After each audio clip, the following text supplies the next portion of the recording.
SM Mall of Asia Arena. And it's my dream para sa LGBT community.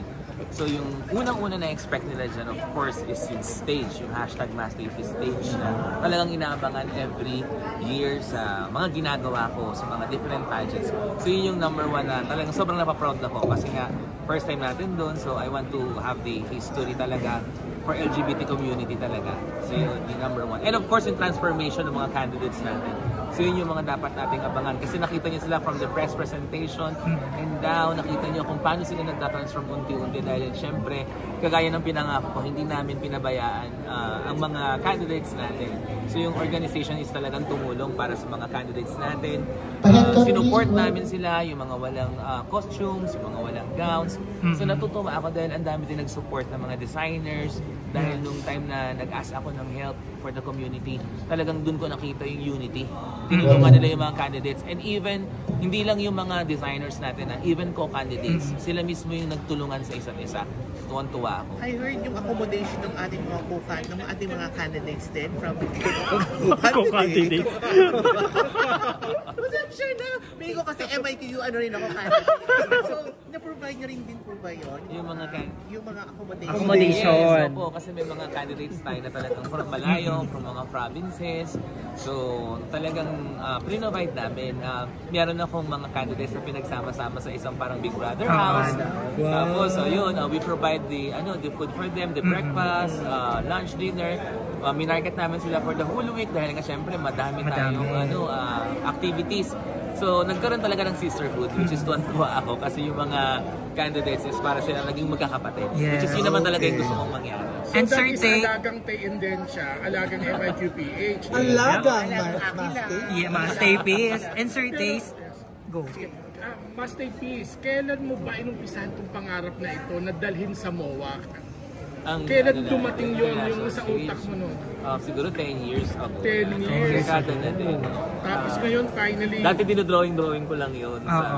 Magkakaroon ng ganitong pageant. Tapos yan, maraming susupport. After 10 years. Liname ko siya, paulit-ulit ko siyang sinusulat. Tapos yan, finally, binigay ni Lord yung para sa atin. At deserve naman natin talaga. For the LGBTQ. Any clue naman na of course for our... Sino ba magiging judges natin?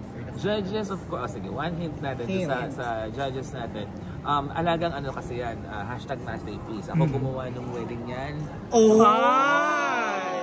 Parang kilalaw na. Ako gumawa ng kasal niya. So, naniniwala ako na kaya niyang hanapin yung susunod na i-represent ng Philippines sa Thailand talaga. At yan ay nag-iisang Samantha Bernardo. Yeah. And Sir Tay, sinabi mo kanina na merong free... Sinabi mo kanina... Sir Tay, sinabi mo kanina na yung mga candidates meron silang 150 each tickets. And then the remaining, meron din mga pageant fans na gustong manood din. So paano nila makiklaim yung ticket na gusto nilang manood? Sa ticket booth lang ng SM Mall of Asia Arena. So doon nila kukunin. Kailan po yan? So mag-open sila ng July 6 and 7. Pwede sila. May may specific time po ba for... I-announce namin sa Facebook. So sortihan talaga yung unang pumunta. Siyempre pagka first come first serve. Sila yung nasa front seat, sila yung nasa upper back, sila yung mga ganun. So dapat pagahan nila. So once we post it online, na pwede na nilang kunin sa SM Mall of Asia Arena mga tickets nila, they should come na dun sa ticket booth para makakuha sila. And it's 100% for free. Wala silang babayaran kahit piso. Wow! Yung flow ng program, ilan yung first cut? Yeah, may mga twist ba na abangan? Mechanics for this year, we have 44 candidates. And then, na-announce ko naman to nung fashion show. Then, trim down yung candidates natin into 22.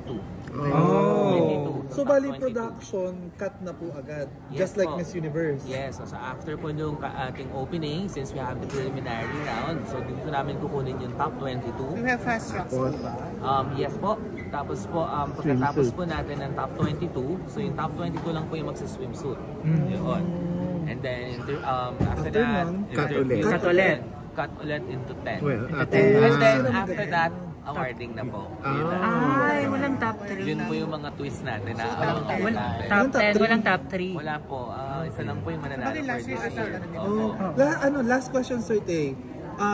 Since bago na yung namamahala ngayon ng Miss International Queen Philippines, magkakaroon po ba ng changes for the crown? Like the design? Yeah, actually we unveiled the newest crown for this year. In-unveil namin siya dun sa press presentation. Yes. Po.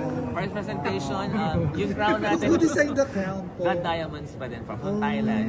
Sila pa rin. Fresh from Thailand pa rin. From Thailand. And a message to, of course, to our MIQ Philippines fans.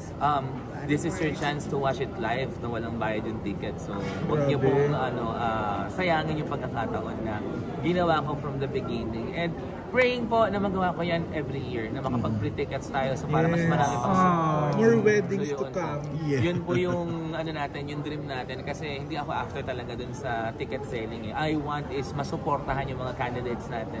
First during ever? The first ever. First ever to. Yeah. Sir, ilan po yung mga magiging judges po natin sa final? Ang judges po natin, siguro po we have 12 judges. 12. So we have 12, yes. Yes. 12 judges. So abangan So isa na. po sa judges po natin is si Samantha Bernardo. Isa na lang, sir. The judge. Yun po muna.